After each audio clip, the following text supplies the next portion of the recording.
ದೀಪಾವಳಿ ಅನ್ನುವಂಥದ್ದು ಪೌರಾಣಿಕವಾಗಿರುವಂತಹ ಒಂದಷ್ಟು ಕಥನಗಳಿಗೆ ಸೇರಿಕೊಂಡಿದೆ. ಅಂದರೆ ಪುರಾಣಗಳಲ್ಲಿ ನರಕ ಚತುರ್ದಶಿ, ಅಮಾವಾಸ್ಯ ಮತ್ತು ಬಲಿಪಾಡ್ಯಮಿ ಅನ್ನುವಂತಹ 3 ದಿವಸಗಳನ್ನು, ಅದರ ಜೊತೆಗೆ ಧನತ್ರಯೋದಶಿ ಅನ್ನುವಂತಹ ಧನ್ತೆರೇಸ್ ಅಂತ ಏನು ಕರೀತಾರೆ, ಈ 4 ದಿವಸಗಳನ್ನು ದೀಪಾವಳಿ ಹಬ್ಬವಾಗಿ ಆಚರಣೆಯನ್ನು ಮಾಡ್ತೇವೆ.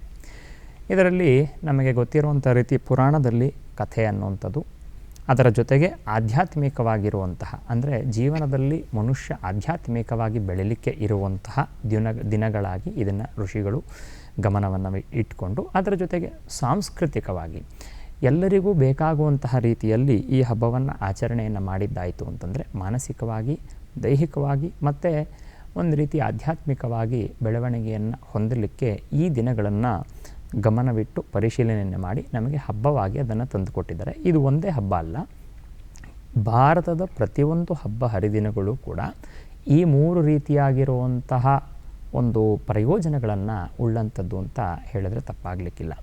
ಇಂತಹ ಯಾವ ದಿನಗಳಲ್ಲಿ ಯಾವ ರೀತಿಯಾಗಿರುವಂತಹ ಆಹಾರವನ್ನು ಸ್ವೀಕಾರ ಮಾಡಬೇಕು, ಯಾವ ರೀತಿ ನಮ್ಮ ಜೀವನದಲ್ಲಿ ವಸ್ತ್ರವನ್ನು ಹಾಕೋಬೇಕು, ನಮ್ಮ ಜೀವನದಲ್ಲಿ ನಾವು ಏನು ಕೆಲಸವನ್ನು ಮಾಡಿದ್ರೆ ನಮಗೆ ಜೀವನದಲ್ಲಿ ಯಾವ ರೀತಿ ಭೌತಿಕ ಆಧ್ಯಾತ್ಮಿಕ ಪ್ರಯೋಜನಗಳಾಗತ್ತೆ ಅನ್ನುವಂತಹ ಚಿಂತನೆಯನ್ನು ಇಲ್ಲಿನ ಈ ನೆಲದ ಆರ್ಷ ಪರಂಪರೆ ಚಿಂತನೆ ಮಾಡಿರುವಷ್ಟು ಬೇರೆ ಇನ್ಯಾವ ಪ್ರಪಂಚದ ಯಾವ ಭಾಗದಲ್ಲೂ ಕಾಣಲ್ಲ ಅನ್ನುವಂಥದ್ದನ್ನು ನಿರರ್ಗಳವಾಗಿ ಘಂಟಾಘೋಷವಾಗಿ ಹೇಳ್ಬೋದಾಗಿದೆ.